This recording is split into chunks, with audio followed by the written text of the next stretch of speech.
கருப்பசாமிதான். கண்ணேரீரே காட்சி தரும் கருப்பசாமிதான். புளியரை நீங்க வாங்க சந்ததி தழைக்கும், புண்ணியத்தை வாங்கிட்டு போங்க நிம்மதி பிறக்கும்.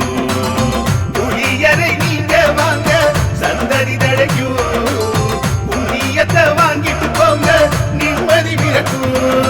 வெள்ளை குதிரை ஏறி வரும் கருப்பசாமிதான், வெற்றி மாலை சூடி வரும் கருப்பசாமிதான்.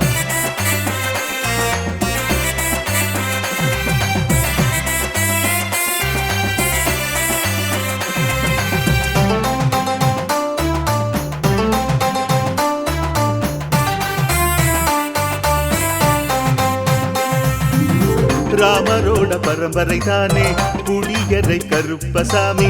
ஐயப்பசாமி சித்தரோட அருள் வாக்கு, முழு முதற் கடவுளை வணங்கி